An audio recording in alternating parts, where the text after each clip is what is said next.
So on the surface, Michael has everything it needs. It looks right, it sounds right, and in certain moments, it even feels right. But as the credits rolled, I kept coming back to the same feeling that something essential wasn't there. And I'm not talking about the obvious controversies that people mention online, which we will get into in a bit. I'm talking about a problem staring us in the face. I just don't think that this movie is actually interested in telling the story about the real Michael Jackson.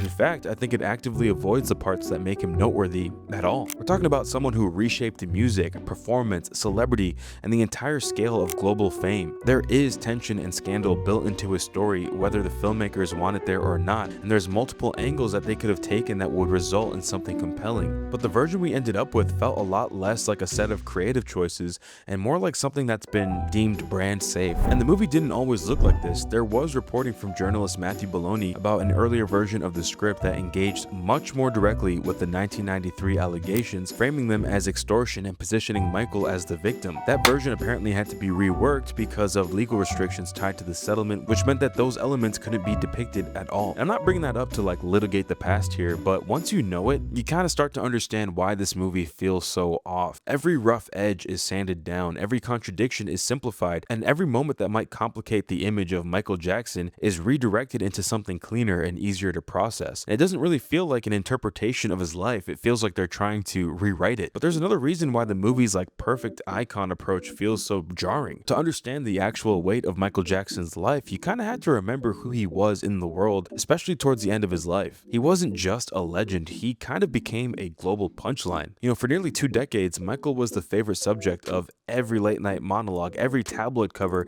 every comedy sketch. He was the man in the mask, the man with the ever-changing face, dangling a baby over a balcony in Berlin. He'd been completely dehumanized by the media and turned into this freak show attraction. And for better or worse, these things were part of his legacy. And by staying away from that version of his life, the movie creates this massive blind spot. But when people make up stories that I don't want to be who I am, it hurts me. It treats him like this sacred relic that was always respected, when the reality was much more brutal. He lived in a world where he was mocked and memed before memes even existed. You know, the movie frames his isolation as just like a misunderstood genius trope. What I wouldn't have given for the version of this movie that explored the psychological toll of being the most famous person on earth. Or at least, you know, the king of pop, you know what I mean. And to be fair, I don't want to pretend like there's nothing here, because that is not true. There's parts of this movie that genuinely work. The clearest example of that is Jaafar Jackson, who is easily the best thing in this movie. Going in, I was skeptical of the idea of casting his real-life nephew, because that can very quickly turn into a gimmick, but he actually manages to avoid that, and there's stretches where he stops feeling like an impersonation and starts to feel like long-lost footage. There's a very specific kind of intensity that Michael Jackson brought to the stage, and Jaafar really does capture that. At times, it does get close to that slightly uncanny, almost like deep fake-like quality, but it never crossed the line into being distracting. And he's not carrying those moments entirely on his own either. Coleman Domingo and Nia Long as Joe and Catherine Jackson are both doing really strong work here. Coleman Domingo especially brings this kind of controlled intensity and charisma to Joe that hints at something more complicated. And Nia Long gives Catherine this grounding presence that the movie leans on whenever it needs emotional stability. Neither of them really gets a ton of room to fully explore those dynamics, and they are definitely a bit one-dimensional, but you can really feel what they're reaching for. And in a better version of this movie, those relationships would be doing a lot more of the heavy lifting. And that is really the problem. The movie never really builds momentum. The movie feels less like a story and more just like a line that we're following from one milestone to the next, you know, going from moment to moment, era to era, never really exploring or understanding what he learned from this or what it meant to him or how it shaped him.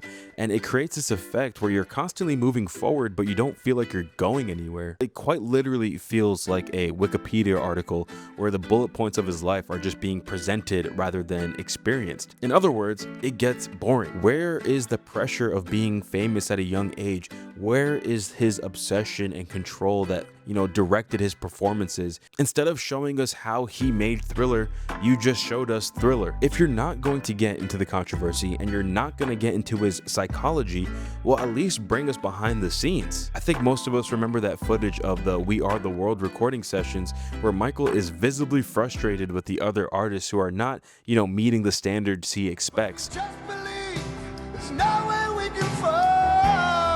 Wow, wow, wow, la, And it's not played up for drama, that's just how Michael is. And it's, you know, entertaining, and you see that perfectionism and the intensity that drove his work. And that intensity is just completely absent from this movie. Here, he doesn't feel like someone who is driving the work as much as someone who's being carried along by it. He doesn't push against people or situations in a meaningful way. Like I said, Thriller is basically just a montage and then a music video. Like, we're getting all this time with like CGI Bubbles the chimp when we could be learning what Shimon means. For a film about someone who was also a meticulous and deeply involved producer, there is surprisingly little time spent in the studio that feels meaningful. You don't get to see him building ideas. It's pretty much Michael popping into the booth and creating a masterpiece with no friction. And maybe I'm wrong and that's actually how it went down, but it's not entertaining to watch. And when it comes to the visuals, the movie does play things safer than you might expect. The recreations are extremely accurate, but after a while, that level of precision starts to feel less like a creative choice and more like a limitation. Because if the goal was simply to recreate what already exists, then this movie is gonna inevitably be compared to the real thing, and the real thing has an authenticity that just can't be replicated. And I'm not trying to like dog on Jaafar, like he did a great job, but he's not Michael Jackson. And I found myself wishing that it leaned into something more stylized or expressive that could really capture how the music makes us feel rather than just how it looked. You know, we've seen films like Rocket Man or Better Man show us that you can really switch things up without going completely off script. So it ends up in this strange middle ground where it honors the performer but largely ignores the producer, and celebrates the icon but avoids the complexity of the human being. Listen, I love a Michael Jackson highlight reel as much as the next guy, but since the movie puts Michael on this like elevator to success without giving us any real conflict outside of his relationship with his father, it makes it all feel weightless. If you want to understand why Michael was such a big deal, I feel like you're better off asking someone who grew up around his peak.